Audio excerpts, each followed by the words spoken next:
मुख्यमंत्री ने cherry blossom का पौधा रोपा, स्वर्णिम वाटिका कार्यक्रम का किया शुभारंभ। शिमला समेत प्रदेश के कई इलाकों में जबरदस्त बर्फबारी, मैदानी क्षेत्रों में बारिश का दौर जारी। पीजी एडमिशन मामले में एनएसयूआई ने मांगा वीसी और डीसी का इस्तीफा।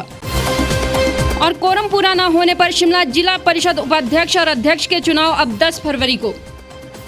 नमस्कार, स्वागत है आपका द रीव टाइम्स न्यूज चैनल में। मैं हूं आपके साथ अंजना ठाकुर और अब खबरें विस्तार से।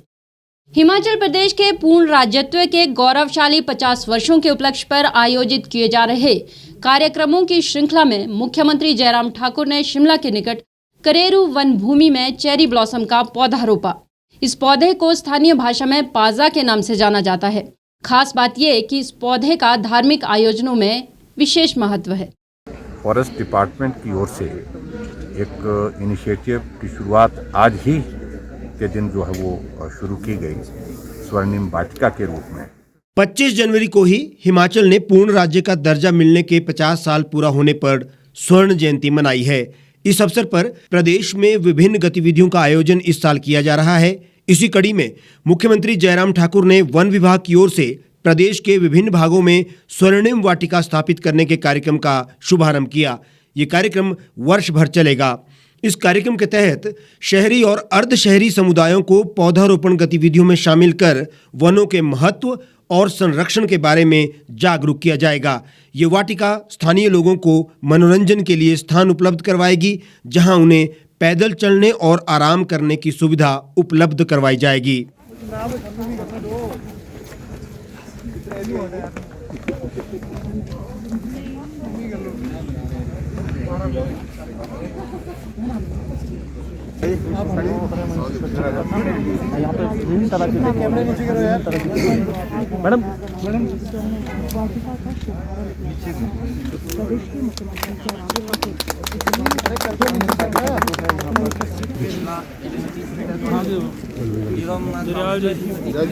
सभी से निवेदन है कि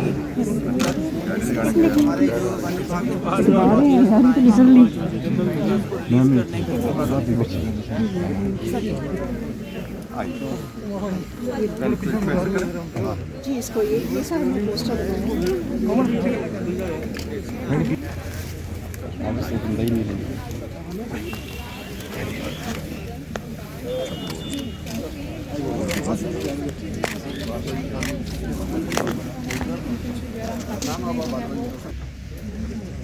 ओपन करते हुए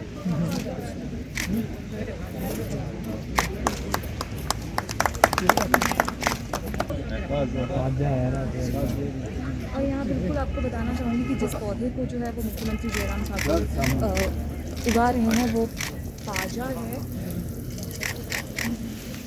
जयराम ठाकुर ने वन विभाग की ओर से प्रत्येक विधानसभा क्षेत्र में स्वर्णिम वाटिका स्थापित करने की पहल के लिए बधाई दी। उन्होंने कहा कि इससे लोगों को आराम की सुविधा प्रदान करने के लिए रमणीक स्थलों को विकसित करने के साथ साथ प्रकृति के महत्व और इसके संरक्षण के बारे में शिक्षित करने में सहायता मिलेगी। हिमाचल प्रदेश अपने स्टेटहुड के पूर्ण राज्यत्व के 50 वर्ष पूर्ण करने पर हमने हिमाचल प्रदेश में अलग अलग विभागों के माध्यम से अलग अलग इनिशिएटिव लेने के लिए कहा था। और मुझे इस बात की प्रसन्नता है कि फॉरेस्ट डिपार्टमेंट की ओर से एक इनिशिएटिव की शुरुआत आज ही के दिन जो है वो शुरू की गई, स्वर्णिम वाटिका के रूप में। और ये स्वर्णिम वाटिका ख़ास तौर से जहाँ टूरिस्ट डेस्टिनेशंस हमारी हैं, जैसे शिमला है, शिमला के अतिरिक्त और भी बहुत सारे ऐसे स्थान हैं, वहाँ पर्यटकों को भी आकर्षित करने में सफल होंगी। और उसके साथ साथ में जो लोकल स्थानीय लोग हैं आस पड़ोस में, नज़दीक के, शिमला के, वो ऐसे स्थान पर आकर के आनंद ले सकते हैं। और इसमें ख़ास तौर से जहाँ तक शिमला की बात है, यहाँ पर हम जो प्लांट्स यहाँ पर लगा रहे हैं, वो प्लांट्स जो है वो सुंदरता की दृष्टि से अपना योगदान देंगे। और उसमें फूल लगेंगे, अलग अलग स्पीसीज़ हैं जिनको यहाँ पर लगाया जा रहा है। और उनके माध्यम से पूरे इस इलाके में जहाँ पर ये स्वर्णिम वाटिका बन रही है, जिसकी आज शुरुआत की, ये पूरे दूर से जो है वो एक आकर्षण का एक केंद्र बनेगी। थीम पिंक और पिंक थीम के साथ यहाँ पर इसकी शुरुआत की गई है और इसके लिए फॉरेस्ट डिपार्टमेंट को मैं बधाई देता हूँ और हिमाचल प्रदेश के सभी विधानसभा क्षेत्र में इस इनिशिएटिव को आगे बढ़ कर के हमने काम करने के लिए प्लान किया है। थोड़ी कॉस्ट उसमें लगेगी, लगभग 2.5-3 लाख के लगभग इसमें एक वाटिका जो बनेगी, स्वर्णिम वाटिका बनेगी, उसमें ये खर्च आएगा। ये खास तौर से इस वर्ष जब हम अपने पूर्ण राज्यत्व के 50 वर्ष पूरा कर रहे हैं, उस दृष्टि से एक नए इनिशिएटिव की शुरुआत की है। मैं विभाग को भी बधाई देता हूँ और शिमला के लिए ये स्थान बहुत महत्वपूर्ण है। शिमला के जो लोकल लोग भी, लोकल के साथ टूरिस्ट भी इस डेस्टिनेशन का लाभ लें। पूर्ण राज्यत्व स्वर्ण जयंती के अवसर पर स्वर्णिम वाटिका के तहत पौधारोपण का ये कार्यक्रम प्रदेश के 68 विधानसभा क्षेत्रों में चलाया जाएगा। ऐसे में अगर इन वाटिकाओं की उचित देखभाल होती है तो इनसे प्राकृतिक सुंदरता के साथ साथ स्थानीय लोगों का भी मनोरंजन होगा। हिमाचल प्रदेश में बीते कल मौसम के मिजाज बदले और आज प्रदेश के कई हिस्सों में जमकर बर्फबारी हुई। प्रकृति ने पहाड़ों की रानी शिमला सहित किन्नौर, लाहौल स्पीति, चंबा और कांगड़ा की ऊंची पहाड़ियों का दिल खोलकर श्रृंगार किया। बात शिमला की करें तो शहर के लिए ये इस साल का पहला हिमपात है। यहाँ पिछले 2 दिनों से लगातार बर्फबारी का दौर जारी है। वहीं मौसम विभाग के अनुसार प्रदेश में 5 फरवरी तक मौसम खराब रहेगा। मौसम के बदले मिजाज से प्रदेश के पर्यटन स्थलों में एक बार फिर से रौनक लौट आई है। ये सभी स्थान पर्यटकों से गुलजार हो गए हैं। हालांकि कामकाज करने के लिए घर से निकले लोगों को परेशानी का सामना जरूर करना पड़ा।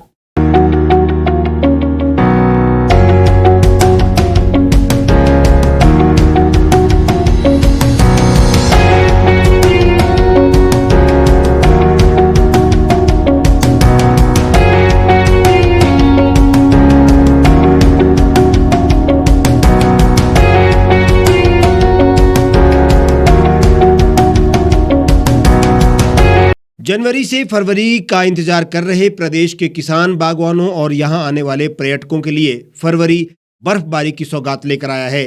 हालांकि प्रदेश के ऊंचे इलाकों में पिछले कई दिनों से बर्फबारी का दौर जारी था, लेकिन शिमला और आसपास के कुछ क्षेत्रों में बुधवार को हल्की बर्फबारी शुरू हुई और वीरवार को पहाड़ों की रानी का अधिकतर हिस्सा सफेद चादर से ढक गया। वहीं मौसम विभाग ने शुक्रवार को भी मौसम के खराब रहने का अनुमान जारी किया है। बर्फबारी से जहां पर्यटकों और किसान बागवानों के चेहरों पर खुशी है, तो वहीं लोगों की दुश्वारियां भी बढ़ गई हैं। बर्फबारी होने से 3 नेशनल हाईवे समेत 100 से अधिक सड़कें बंद हो गई है। रोहतांग, खड़ा पत्थर, नारकंडा, कुफरी और धर्मशाला के त्रियुंड में ताजा बर्फबारी हुई है। वहीं शिमला रामपुर नेशनल हाईवे बर्फबारी के चलते बंद है। वीरवार को भी बर्फबारी जारी रहने से कई सड़कों के बंद होने और बर्फ में वाहन फंसे होने की सूचना है। बर्फबारी और बारिश के कारण तापमान में 2 से 3 डिग्री तक गिरावट दर्ज की गई है। राजधानी शिमला की सबसे ऊंची चोटी जाखू में भी बर्फबारी हुई। शिमला घूमने आए पर्यटकों ने इस बर्फबारी का खूब आनंद उठाया। सैलानियों ने बर्फ के गिरते फाहों के बीच खूब मस्ती की। बहुत एंजॉय कर रहे हैं क्योंकि बच्चे एक्चुअली लेके आए थे हम स्नो के लिए ही। अब फाइनली स्नो आ गई, 2 दिन और स्नो एंजॉय करेंगे यहाँ पे तो। I have experienced the snow for the first time, so it is a really great experience for me, and overall, so I really love it. This snowfall in first time in Shimla, so I decided you कि some time is stay in Shimla. जिंदगी की पहली बार हमने snow देखे यहाँ पर आते हुए। हनुमान जी के चरणों पे हम आए हैं, हमें स्नोफॉल का आनंद मिला, बहुत अच्छा लगा यहाँ पर। मुंबई से बहुत मज़ा आ रहा है। बहुत मज़ा आ रहा है। मतलब अच्छा वो हम प्रिपेयर होके आए थे स्नो के लिए और हम चाहते थे कि हम जितने दिन 1 हफ्ते के लिए आ रहे हैं इसमें कभी ना कभी स्नोफॉल मिल जाए। एंड पता नहीं क्यों धीरे धीरे प्रेडिक्शन कम होता जा रहा था, but we were really praying कि जल्दी जल्दी स्नो आ जाए और वो प्रेडिक्शन चेंज हो जाए। और अच्छा हुआ आज हम घूमने निकले और मिल गया हमें स्नो। स्पेशली हम टेंपल आ रहे थे तो बेटर है कि on the way we got the snow. इससे रोपवे से भी आने को मिला और वहाँ पे से बहुत सुंदर नज़ारा था स्नो का। बहुत बहुत अच्छा लग रहा है। मैं करनाल से आया हूँ यहाँ पे अब देखा स्नोफॉल हो रही है। हम सोच रहे थे नारकंडा वगैरह जाने के, लेकिन अब यहाँ पे इतनी स्नोफॉल हो रही है। आज हमने भी पहली बार बर्फ देखी है यहाँ पे। हम एक्सपेक्ट नहीं था हमारे को कि ऐसा यहाँ पे बर्फ पड़ेगी। वहीं मनाली के पर्यटन स्थल रोहतांग दर्रे सहित अटल टनल के नॉर्थ पोर्टल और सिस्सू में बर्फबारी का क्रम शुरू हो गया है। अटल टनल के दोनों छोर पर आधा फुट से अधिक हिमपात हुआ है। इसके चलते अटल टनल सैलानियों के लिए बंद कर दी गई है। सुबह के समय मनाली से टनल की ओर जाने वाले पर्यटकों को सोलंग नाला तक भेजा गया, जबकि दोपहर बाद पर्यटकों को नेहरू कुंड तक ही भेजा गया। लाहौल घाटी के ऊंचाई वाले ग्रामीण क्षेत्रों में सुबह से बर्फ के फाहे गिर रहे हैं। मनाली के पर्यटन स्थल राहीनाला और मड़ी में भी बर्फ की चादर बिछी हुई है और यहां रुक रुक कर बर्फ के फाहे गिरने का क्रम जारी है। बर्फबारी को देखते हुए कुल्लू जिला प्रशासन ने अटल टनल फिलहाल पर्यटकों के लिए बंद कर दी है, जबकि लाहौल स्पीति प्रशासन ने भी घाटी पर्यटकों के लिए बंद कर दी है। जनवरी में मौसम की बेरुखी के बाद फरवरी में मौसम के मिजाज बदलने से प्रदेश में न केवल किसान बागवानों के चेहरों पर रौनक आ गई है, बल्कि पर्यटन कारोबार को भी पंख लग गए हैं। कोरोना के चलते मंदी की मार से जूझ रहे पर्यटन के लिए बर्फबारी एक सौगात की तरह है। हिमाचल प्रदेश विश्वविद्यालय में पीजी एडमिशन में नियमों के खिलाफ जाकर प्रवेश परीक्षा की जगह सीधे मेरिट के आधार पर दाखिले को लेकर हाई कोर्ट के बाद अब सुप्रीम कोर्ट ने भी विश्वविद्यालय प्रशासन को गलत ठहराया है। ऐसे में एनएसयूआई ने प्रेस कॉन्फ्रेंस कर एचपीयू के वीसी और डीसी के इस्तीफे की मांग की है। एनएसयूआई प्रदेशाध्यक्ष छत्तर ठाकुर ने कहा है कि अब जब सुप्रीम कोर्ट ने भी याचिका को खारिज कर इस प्रक्रिया को गैर कानूनी ठहरा दिया है, तो सरकार को तत्काल गैर कानूनी काम करने वाले वीसी और डीएस को बर्खास्त करना चाहिए। छत्तर ठाकुर ने सीधे तौर पर सवाल उठाते हुए कहा कि क्या भाजपा सरकार के पास प्रदेश की इकलौती स्टेट यूनिवर्सिटी के कुलपति पद के लिए कोई काबिल व्यक्ति उपलब्ध नहीं है, जो इतने बड़े कारनामे के बाद भी इनके खिलाफ कोई कार्रवाई सरकार नहीं कर पा रही है। इसके साथ एनएसयूआई अध्यक्ष ने एचपीयू शिक्षक भर्ती प्रक्रिया में धांधलियों के चलते इसकी न्यायिक जांच करने की मांग भी की है। गौरतलब है कि इससे पूर्व एनएसयूआई अध्यक्ष ने न्यायिक जांच की मांग को लेकर उच्च न्यायालय के मुख्य न्यायाधीश को पत्र भी लिखा था। छत्तर ठाकुर ने कहा कि अगर सरकार भ्रष्ट वीसी और डीएस की बर्खास्ती और भर्ती मामले में न्यायिक जांच नहीं करवाती है, तो ऐसे में एनएसयूआई प्रदेश भर के छात्रों को लामबंद करके बड़ा आंदोलन शुरू कर देगी।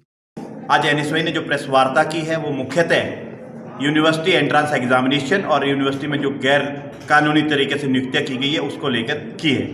एंट्रेंस एग्जामिनेशन में यूनिवर्सिटी प्रशासन ने, विश्वविद्यालय प्रशासन ने लाखों करोड़ों रुपए इकट्ठा किया, 1-2 सब्जेक्टों के एंट्रेंस एग्जाम करवाए, बाकी सब्जेक्टों को मेरिट बेस पे जो है यूनिवर्सिटी में एडमिशन दी। अगर यूनिवर्सिटी में मेरिट बेस पे एग्जाम जो एडमिशन दी तो आपने वो पैसा क्यों इकट्ठा किया? और दूसरी जो बात है कि इसको लेकर जो कुछ छात्र साथी हमारे जो उच्च न्यायालय का दरवाज़ा खटखटाया था, उच्च न्यायालय ने यूनिवर्सिटी को लताड़ देते हुए, आरोपित दोषी करते हुए ईसीई की मीटिंग में लगाने की बात कही, लेकिन विश्वविद्यालय प्रशासन अपने तानाशाही रवैये और हाई कोर्ट की अवहेलना करते हुए अपने अधिकारियों को बचाने के लिए सुप्रीम कोर्ट भी गई। और हम सर्वोच्च न्यायालय के फैसले का स्वागत करते हैं, जहाँ पे ट्रिपल बेंच की जो हियरिंग में, फर्स्ट ही हियरिंग में यूनिवर्सिटी की जो पिटीशन है वो डिसमिस की गई। हाई कोर्ट को, जो उच्च न्यायालय को, उसको सही ठहराते हुए यूनिवर्सिटी के जो अधिकारी है उनको दोषी ठहराया गया। और दूसरा जो है यूनिवर्सिटी में रिक्रूटमेंट को लेकर, स्क्रूटनी को लेकर, पहले तो एडवर्टाइजमेंट जो 30 दिसंबर 2012 को ख़त्म होनी थी, उसको री एडवर्टाइजमेंट किए बगैर सीधा ही 6 महीने के एक्सटेंड कर दिया, जिसमें अपने चहेतों को, अपने निजी लोगों को फ़ायदा देने के लिए किया। और उसके बाद जो स्क्रूटनी में ब्लड रिलेशन के जो बहुत नज़दीकी रिश्तेदार हैं उन लोगों की स्क्रूटनी कर रहे हैं और अपने लोगों को फ़ायदा पहुंचाने के लिए ये लोग कर रहे हैं और इस तानाशाही रवैयों को कर रहे हैं। एनएसयूआई जब सुप्रीम कोर्ट में सिद्ध हो गया, हाई कोर्ट में सिद्ध हो गया, तो एनएसयूआई मांग करती है कि वीसी और डीएस का इस्तीफा तुरंत प्रभाव से होना चाहिए। ये मांग हमारी सरकार से है कि सरकार को ये चीज़ें देखनी चाहिए। शिमला में जिला परिषद अध्यक्ष और उपाध्यक्ष के चुनाव कोरम पूरा न होने के कारण 10 फरवरी तक टाल दिए गए हैं। जिला परिषद की पहली बैठक 4 फरवरी को निर्धारित की गई थी, लेकिन बैठक में कुल 24 में से केवल 3 सदस्य ही पहुंचे। इसलिए कोरम पूरा न होने पर पहली बैठक 10 फरवरी को होगी और उसी दिन अध्यक्ष और उपाध्यक्ष के चुनाव भी होंगे। जैसा कि आप लोगों को पता है कि आज चेयरमैन और वाइस चेयरमैन जिला परिषद के चुनाव के लिए आज बैठक रखी गई थी। 10 बजे का टाइम था, 10 से 12 तक का टाइम था बेसिकली इसको मीटिंग कराने के लिए, चुनाव कराने के लिए। और आज पहली बैठक थी तो 3/3 कोरम चाहिए था, उसके लिए 24 है तो उसका 16 होना चाहिए था। लेकिन जैसा कि आप लोगों को दिख ही रहा है कि 3 ही है, आप लोग आए हैं, तो इस वजह से जो है आज ये चुनाव को जो है adjourn करते हैं और अगली डेट जो है वो 10 तारीख रखी है हमने इसके लिए चुनाव के लिए। तो वो नोटिस वगैरह आपको अभी सर्व कर देंगे और फिर 10 तारीख को आइएगा। जिला परिषद शिमला की पहली बैठक में आज कुल 24 में से सिर्फ 3 सदस्य ही शामिल हुए, जिसकी वजह से बैठक को 10 फरवरी के लिए मुलतवी किया गया है। शिमला में जिला परिषद अध्यक्ष उपाध्यक्ष के लिए बीजेपी और कांग्रेस में खींचतान चल रही है।